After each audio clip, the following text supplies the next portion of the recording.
On April 22, 2024, the town of West Richland, Washington, awoke to routine and ended the day with grief it will carry forever. By the time it was over, 2 women were dead. A child had been abducted. Police across 3 states had been mobilized, and the man responsible was someone sworn to protect. This is the verified account of Elias Huizar, a former police officer, a substitute teacher, and the man behind one of the most tragic domestic violence crimes in recent Washington history. No speculation, no dramatization, just the documented timeline as it happened, because time forgets. But at Times and Tide, we don't. Elias Huizar was no stranger to public service. Born and raised in Washington state, he served as a police officer with the Yakima Police Department. After leaving the department in 2021 following disciplinary action, he re-emerged in Richland as a substitute teacher. But behind the professional mask were a series of disturbing accusations. By early 2024, Huizar was out on bail facing charges of raping his teenage girlfriend and another minor. His ex-wife had already filed for a protection order. There were warnings, there were records, but they weren't enough.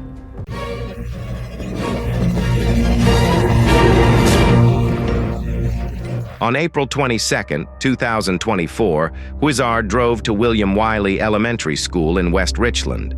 There, he confronted his ex-wife, Amber Rodriguez, 31, a para-educator arriving at work. Later that day, law enforcement officers discovered the body of Angelica Santos, 17, Huizar's girlfriend and the mother of his youngest son. She had also been fatally shot. A statewide Amber Alert was immediately issued for 1-year-old Roman Huizar, whom Elias had taken. 2 murders. 1 child is missing, and a man with tactical experience on the run.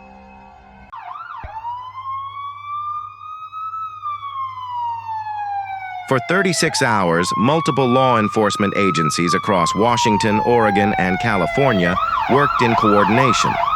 Using cell phone pings and highway surveillance, they tracked Huizar moving south. On April 23rd, Oregon State Police and U.S. Marshals spotted his vehicle on Interstate 5.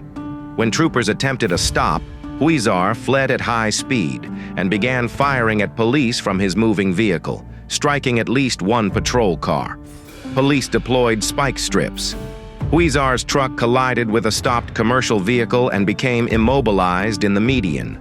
As officers surrounded the vehicle, they heard a single shot. Inside, Elias Huizar was dead from a self-inflicted gunshot wound to the head. His 1-year-old son was recovered, miraculously unharmed. The manhunt had ended, but the questions had just begun. By February 2024, Elias Huizar had already been arrested and released on charges related to the rape of a minor. Court documents confirm that both Angelica Santos, then 17, and another 16-year-old girl were listed as victims. These charges alone were enough to draw scrutiny, but bail was granted, and Huizar was released while awaiting trial. According to the Associated Press, Huizar was still actively working as a substitute teacher for the Richland School District just months earlier. His record, including previous disciplinary action from the Yakima Police Department in 2021, did not prevent him from re-entering educational spaces or maintaining custody of his children. His ex-wife, Amber Rodriguez, aware of the escalating risks, filed a protection order against him in February 2024. In the documents, she cited threats to her safety and concerns that Huizar might harm her or the children. These warnings did not result in immediate intervention. The fact that Huizar was allowed access to firearms, continued to maintain parental visitation, and could travel across state lines despite being under active investigation exposes clear procedural flaws. A review of the case by local advocacy organizations and state lawmakers indicated that multiple layers of oversight, from the courts to the school district, failed to act preemptively. Rodriguez's petition for protection was one of at least 2 formal complaints involving Huizar in early 2024. Yet no tracking system or intervention protocol flagged the compounding nature of these red flags. The murders shook the West Richland and Yakima communities. William Wiley Elementary School went into lockdown the day of the shooting. Classes were canceled for a week. Mental health counselors were brought in. Grief-stricken parents held vigils. Students left flowers outside the gates. School officials described Rodriguez as compassionate and dedicated.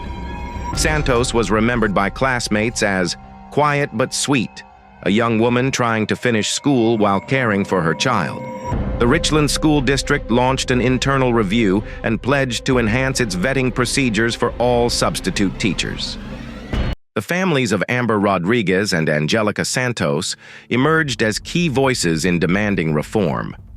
In interviews with local media, Amber's sister, Karina Rodriguez, expressed heartbreak and frustration. She did everything right.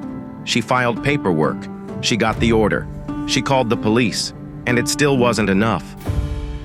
Community-led fundraisers raised over $100,000 in funeral and childcare support within a month.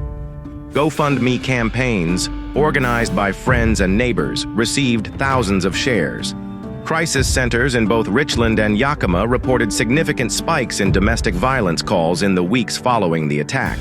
Local nonprofits responded by expanding support group sessions, setting up emergency housing, and printing educational materials about recognizing early signs of coercive behavior. Vigils were held in West Richland, Yakima, Seattle, and even Salem, Oregon. At these gatherings, survivors shared their stories. Community leaders made pledges, and names were read aloud, not just Amber and Angelica's, but others lost to similar failures in protection systems. One of the most powerful moments came when survivors stood in silence holding signs that read, "Believe us the first time." This case became more than just a news story. It became a rallying cry. Amber Rodriguez, Angelica Santos, 2 women who tried to seek protection, who documented threats, who followed the system, only to be failed by it. The case of Elias Huizar wasn't about one man's dissent. It was about silence, inaction, and overlooked red flags. And now, 2 children will grow up without their mothers. The Huizar case reignited national conversations about domestic violence within law enforcement families. Studies have shown that the incidence of domestic abuse in police households is 2 to 4 times higher than in the general population, according to the National Center for Women and Policing. While not all officers who commit violence are reported, the inherent power imbalance and access to weapons make these cases uniquely dangerous. Survivors who report abuse by officers often fear retaliation or disbelief by peers of the accused. In Huizar's case, his prior role as a Yakima police officer and current role as a school employee may have discouraged full scrutiny. According to a 2023 report by the National Institute of Justice, more than 30% of survivors whose abuser was in law enforcement said their reports were dismissed or inadequately investigated. In the months following the Huizar murders, survivors in Washington began sharing stories about threats going unacknowledged when the accused had badges. The Huizar case became a data point in the larger push to treat domestic violence in police households with the same urgency applied to external reports. The Richland School District acknowledged in a press release that Huizar had previously been employed as a substitute teacher. While background checks were conducted, they had not been updated after his 2024 arrest, allowing him to remain on the substitute list. This lapse prompted several school districts across Washington to reassess how criminal case updates are shared with educational institutions. As of May 2025, legislation is in development that would require continuous record monitoring, not just at hiring. Parent-teacher associations throughout Richland began requesting direct oversight of substitute hiring. New protocols are being introduced that require quarterly audits of staff background checks and real-time alerts linked to court dockets. While Huizar was not employed at the time of the shootings, the fact that he had access to schools during his investigation alarmed many parents. Districts are now mandating that substitute listings be updated more frequently, particularly for those with multiple job site clearances. 2 children lost their mothers in the span of hours.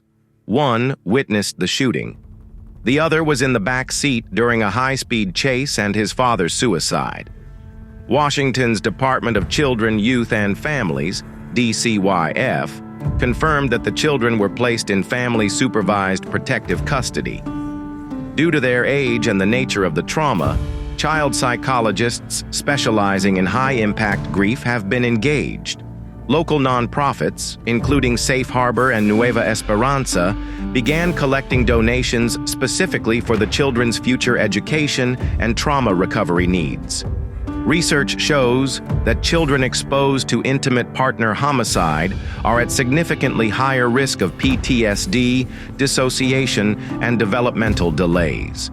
In response, the state launched a task force to recommend wraparound services for minors impacted by domestic violence homicides.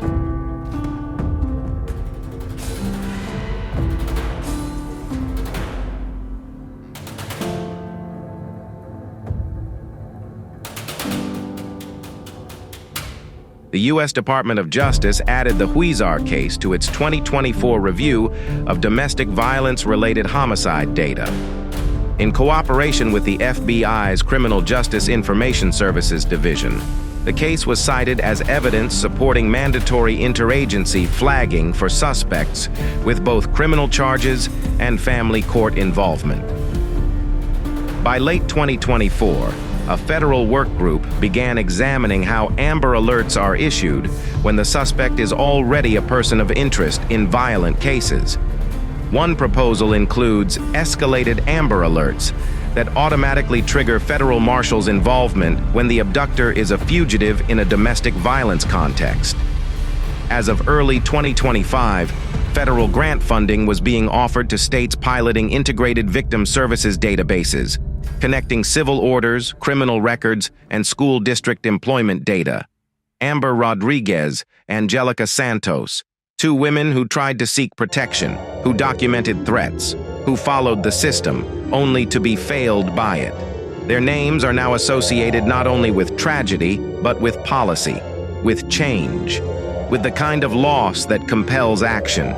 In Washington, new laws are being written in their memory. In Richland, students walk past flowers planted beneath a small memorial plaque.